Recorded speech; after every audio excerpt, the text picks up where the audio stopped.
یہ اس کو ہم قابو کر لیں گے کہ نہیں کر لیں گے. اگر وہ یہ سمجھتے ہیں کہ یہ ریئیکشن ہم قابو کر لیں گے تو پھر آپ سمجھیں کہ یہ یہاں جو آگ کی چنگاری لگی ہے یہ اس کو بجھا دیں گے. لیکن اگر یہ ریئیکشن جو ہے یہ بڑھتا رہا اور یہ قابو میں نہ آیا تو میرا خیال ہے کہ جو امیجیٹ شارٹ ٹرم ہے اس میں پھر یہ بڑے سخت اقدامات اور لیں گے. اور بائی دا وے میں یہ 6 مہینے سے آپ کو کہہ رہا ہوں, آپ میرے سارے ویلاگ سنیں 6 مہینے سے, اگر آپ میں اتنی ہمت ہے آپ میں نے بار بار میں یہ کہتا رہا ہوں کہ یہ فیسزم, یہ بربریت, یہ عمران کو نہیں آنے دیں گے. اگر یہاں ان کو نکالا اس لیے نہیں تھا کہ یہ ان کو واپس لانے کے لیے. یہ آپ چیزیں پلیز غور سے دیکھیں. یہ جتنی دیر انہوں نے ان کے ساتھ بات چیت کی, یہ کیا وہ کیا, یہ سب چیزیں جو ہیں یہ انہوں نے اس لیے کی کہ عمران کو واپس آنے تھے. نہیں, بالکل بھی نہیں ہے. تو یہ آپ جو ہے نا مسئلہ اس کو دیکھیں, یہ پھر بہت سخت کریک ڈاؤن کریں.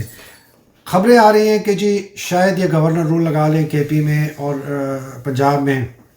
آرٹیکل 199 کا میں نے آپ کو پہلے بتا چکا ہوں کہ یہ انہوں نے انفورس کیا ہے کہ جی فیڈرل گورنمنٹ ڈائریکٹلی جو سویلین بیوروکریسی ہے پروونسز کے ان کو آرڈر دے سکتی ہے. تو یہ ہر قسم کی کوشش کریں گے اس کو کنٹرول کرنے کے لیے. یہ اب آپ ایک بات یاد رکھیں کہ طاقت اس وقت پاکستان میں صرف ایک بندے کے ہاتھ میں ہے, وہ ہے جنرل باجوہ. کسی کو اگر کبھی بھی شک تھا نا تو اس وقت شک اس کا دور ہو جانا چاہیے, ورنہ یا تو اس کو پاگل کتے نے کاٹا ہوا ہے یا وہ خود پاگل ہے. شہباز شریف کے ہاتھ میں پاور نہیں, رانا ثناء اللہ کے پاس. رانا ثناء اللہ ایک پاگل کتا ہے جس کو چھوڑا ہوا ہے جنرل باجوہ نے. جنرل باجوہ کے ساتھ ان کے جو سب سے قریبی رفیق ہیں جو اس بربریت میں سارا جو ایکچول آپریشنل ایکسیکیوشن کر رہے ہیں وہ ہے ندیم انجم. تو ندیم انجم جو D G I S I ہیں انہوں نے فیصل نصیر کے ساتھ مل کر یہ پاکستان کے اندر دہشت پھیلائی ہے. کریک ڈاؤن بڑھے گا, لوگ ریئیکٹ کریں گے, لا اینڈ آرڈر بڑھے گا. اگر یہ ریئیکشن جو ہے لوگوں کا یہ بڑھتا گیا اور کریک ڈاؤن سخت ہوتا رہا پھر تو آپ یہ سمجھ لیں کہ مڈ ٹرم میں نا یہ خانہ جنگی ہو جائے گی. اور میرا خیال ہے کہ فوج کے اندر بھی پھوٹ پڑ جائے گی, اس لیے کہ اتنی بدماشی اور اتنی بربریت 2 آدمی پاکستان کے اوپر مسلط نہیں کر سکتے, جنرل باجوہ اور جنرل ندیم انجم. اور باقی جتنے بھی ہوں, کتنے بھی پلاٹ ان کو ملے ہوئے ہوں, کتنی بھی وجہ سے ان کے منہ بند ہوں, میرا خیال ہے 1 آدھا 2 4 6 جو ہے نا وہ نکل کے آ جائیں گے. یہ میں دیکھ رہا ہوں ابھی امیجیٹ شارٹ ٹرم کے اندر کہ یہ شاید کریک ڈاؤن بڑھے گا. اور اگر ہم آگے چل کے دیکھتے ہیں کہ 29 تاریخ کو نئے آرمی چیف آتے ہیں جو کہ بہت مبینہ طور پر خبریں دائیں بائیں سے آ رہی ہیں کہ جنرل عاصم منیر ہوں گے. پہلے تو یہ مجھے سمجھ نہیں آئے گی کہ جنرل عاصم منیر کو یہ بنائیں گے کیسے. ٹیکنیکلی وہ نہیں بن سکتے. 27 نومبر کو وہ ریٹائر ہوتے ہیں, 29 نومبر کو باجوہ ریٹائر ہوتا ہے. تو اگر باجوہ 29 کو ہوتا ہے یہ 2 دن کیسے کھائیں گے. میرے سے کسی نے سوال پوچھا ایک ٹی وی پروگرام, میں نے کہا جی جو بندہ پاکستان کو کھا گیا جنرل باجوہ, جس نے پاکستان کو بیچ دیا ایک بیرون ملک, جس نے پاکستان کو بیچ دیا شہباز شریف, نواز شریف اور زرداری کے ہاتھوں, اس کے لیے 2 دن کھانا کوئی مشکل کام نہیں ہے جنرل باجوہ کے لیے. اور سمدھی ان کے بیٹھے ہوئے ہیں ڈیفنس سیکرٹری, تو وہ اپنے سمدھی سے کہیں گے اس کا نام شامل کر دو. کیا وہ ٹیکنیکل بات کریں گے مجھے نہیں پتا. میں نے ڈیفنس سیکرٹری سے بات کی ہے پرانے, وہ کہتے ہیں ٹیکنیکلی نہیں ہو سکتا. کس طرح کریں گے مجھے نہیں سمجھ. سنا ہے کہ وہ آئیں گے. اگر وہ آگے, یہ بھی کہا جاتا ہے کہ وہ بہت قریب ہیں باجوہ صاحب کے سمدھی کے, جنرل اعجاز امجد کے. بلکہ یہ بھی کہا جاتا ہے کہ ان کے جو بیٹے ہیں جنرل اعجاز امجد صاحب کے چھوٹے بیٹے کرنل حیدر امجد, لیفٹنٹ کرنل, بہت ہی آرڈنری بڑے ویک افسر ہیں, ان کو آگے بڑھانے میں ان کے پروفیشن میں جنرل عاصم منیر کا بہت ہاتھ تھا. بلکہ ان کو انگلینڈ بھیجنے میں اسٹاف کالج میں بھی ان کا بہت بڑا ہاتھ تھا. تو اس لیے یہ اور کہا بھی جاتا ہے کہ نواز شریف صاحب نے ان کو اوکے بھی کر دیا. کوئی بھی آتا ہے, سعید شمشاد آتے ہیں یا اظہر عباس آتے ہیں, یہ ٹاپ 3 میں ہیں. عاصم ٹاپ 3 میں ہو نہیں سکتے ٹیکنیکلی, اس لیے کہ وہ 2 دن لیٹ ہیں. لیکن اگر ان کو رکھ بھی لیتے ہیں تو وہ نمبر 1 2 تیسرے اظہر, ان تینوں میں سے 2 آنے ہیں. اگر ان میں سے 2 کوئی بھی آ جائے اور چیف بن جائے اور یہی چلتا رہے اسی طریقے سے آئی ایس آئی میں ندیم انجم قائم رہے، آئی ایس آئی کا ڈائریکٹر جنرل، اور اسی قسم کی بربریت جو ہے فیصل نصیر اور فہیم رضا اور راشد نصیر لاہور والا جو سیکٹر کمانڈر ہے، فہیم رضا اسلام آباد والا، یہ کرتے رہے، تو آپ سمجھ لیں کہ کچھ تبدیل ہونے کو نہیں ہوئے گا اور یہ بربریت چلے گا.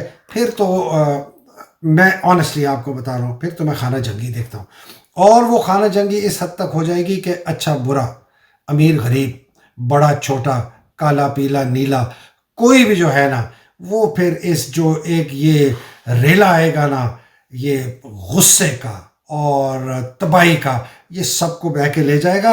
اور خدا نہ خواستہ انٹرنیشنل انٹرونشن ہو جائے گی پاکستان کے اندر. وہ کہیں گے جی ان کے پاس نیوکلیر ہتھیار ہیں، ان کو قابو کرو، ہم نیوکلیر ہتھیار بھی کمپرومائز کر دیں گے. یہ ایک بہت ہولناک سیناریو ہے. اس سے بچنے کے لیے ابھی بھی وقت ہے. یہ آپ ایک ٹپنگ پوائنٹ سے تھوڑا 1-2 انچ آپ پہلے رک چکے ہیں. اگر خدا نہ خواستہ عمران خان کو کچھ ہو جاتا اور ان کی موت واقع ہو جاتی، تو یہ قتل و غارت ہے، یہ آج ہی شروع ہو جاتی. یہ رکی ہوئی ہے. ابھی بھی فری اینڈ فیئر الیکشن کرائیں، جو بھی جیتے وہ آئے، اور اس کے بعد پورا مکمل ریفارم ہو. اس میں اگر اداروں کو بالکل سرے نو سے ہمیں بنانا پڑے تو سرے نو سے بنائیں، انکلوڈنگ دا پاکستان آرمی.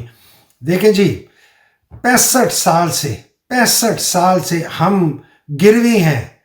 ہمیں گردن سے پکڑا ہوا ہے فوجی جرنیلوں نے، کرپٹ سیاستدانوں نے، بغیر کسی سپائن کی ہماری عدلیہ نے، اور تباہ ہوئے ادارے، ہماری بیوروکریسی اور ہماری پولیس اور ہمارا الیکشن کمیشن اور اس قسم کے ادارے.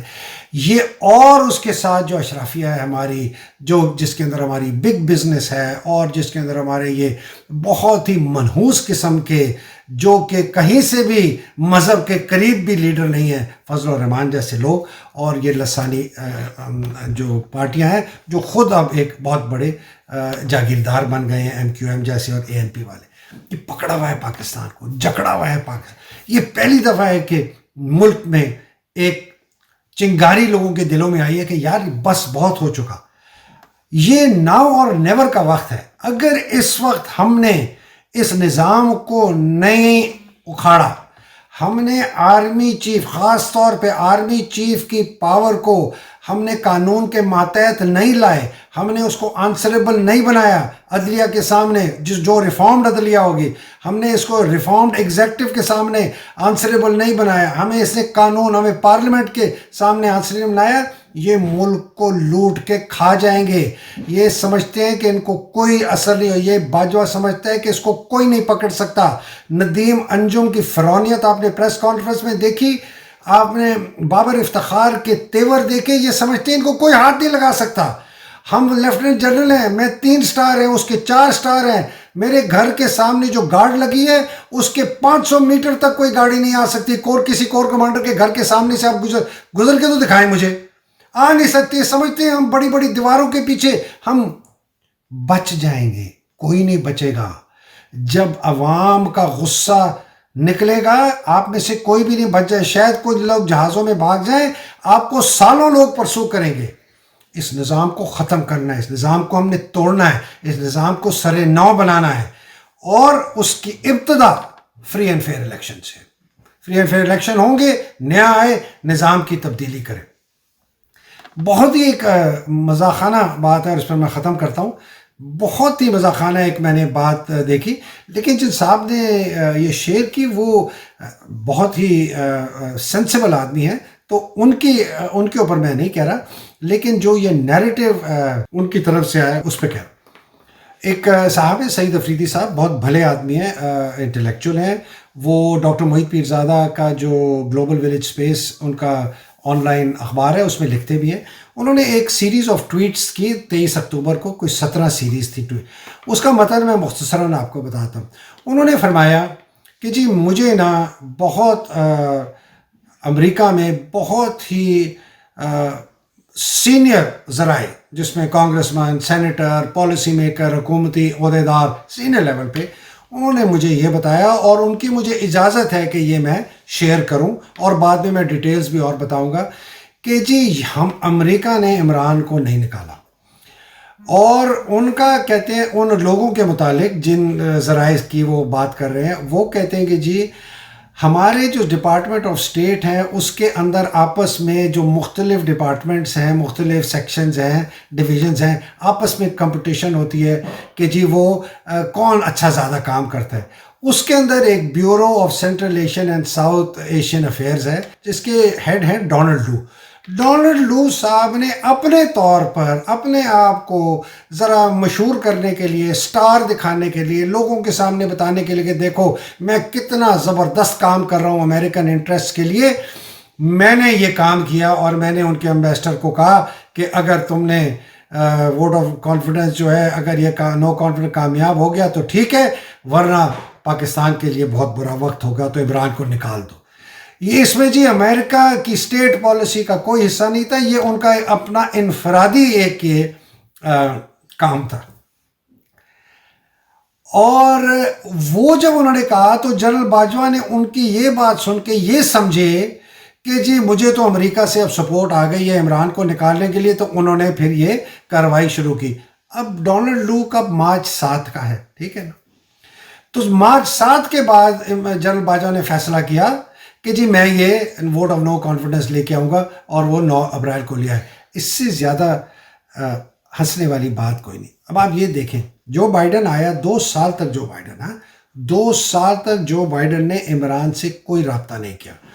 اس کا مطلب کیا کہ جو بائیڈن عمران کو ایکسیپٹ نہیں کر رہا تھا ایز دا پرائم منسٹر۔ اگر اتنا اہم ملک ہے آپ کے لیے پاکستان، افغانستان پہ بارڈر ہے، ایران پہ بارڈر ہے، چائنا پہ بارڈر ہے، انڈیا کے ساتھ بارڈر ہے، آپ اس کے وزیر اعظم سے بات بھی نہیں کرتے ہیں 2 سال، تو clear message not acceptable to us. دوسرا، کلائمیٹ چینج کی کانفرنس بلاتے ہیں بائیڈن صاحب، جس میں پاکستان کو وزیر اعظم عمران خان نے نہیں بلاتے، اور پاکستان ان 10 ملکوں میں سے ہے جو کلائمیٹ چینج سے افیکٹو ہے۔ کیا بتاتے ہیں؟ ہمیں منظور نہیں ہے۔ آپ کیا سمجھتے ہیں کہ یہ کانسپریسی 7 مارچ کو کی ہے باجوہ نے؟ یہ کانسپریسی باجوہ نے شروع کی ہے بائیڈن کے آنے کے بعد ان ارنسٹ۔ یہ میں آپ کو بتا دوں کتنے ٹرپ کیے ہیں سلمائی خلیل زاد نے، آپ ذرا دیکھ لیں کتنی دفعہ باجوہ کے ساتھ کون کون ملا، کب سے امریکن ایمبیسی میں رابطے شروع ہو گئے تھے۔ General Bajwa is guilty of treason. General Bajwa غدار ہے۔ جنرل باجوہ نے پاکستان اور پاکستانی فوج کے ساتھ غداری کی ہے۔ جنرل باجوہ نے امریکہ کے ساتھ مل کے عمران کی حکومت کو نکالا ہے۔ جنرل باجوہ لٹیروں کو، ڈاکوؤں کو لے کے آیا ہے۔ جنرل باجوہ آرٹیکل 6 کا مرتکب ہے۔ جنرل باجوہ کو آرٹیکل 6 کے تحت ٹرائی کیا جائے، اوپن، فیئر اینڈ فری، اور اگر وہ گلٹی ہے اس کو وہ سزا دی جائے، کیپٹل پنشمنٹ جو اس کی ہے۔ یہ کتنا عجیب امریکہ کا یہ بیانیہ۔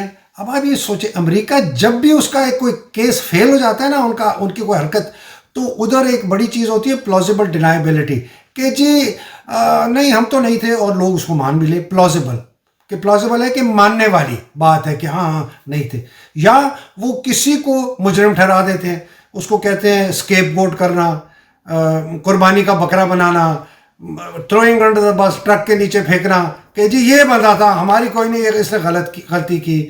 وہ آلیور نارتھ کے ساتھ انہوں نے کیا ریگن میں جب تھا، اور بھی لوگوں کو یہ اسکیپ گوٹ بناتے ہیں۔ ادھر انہوں نے اسکیپ گوٹ اپنے طرف بنایا ڈونلڈ لو کو، کہ جی ہمارا تو کوئی تعلق نہیں ہے۔ بھائی اگر اس نے کیا تو نکالو اس کو فائر کرو، اس کو اس عہدے سے نکالو۔ تو ادھر انہوں نے اسکیپ گوٹ بنایا، قربانی کا بکرا بنایا اس کو، ڈونلڈ لو کو، اور ادھر باجوہ کو ڈمپ کر دیا کہ ہمارے کہنے پہ نہیں، ایسے باجوہ نے خود کیا، غلطی سمجھ۔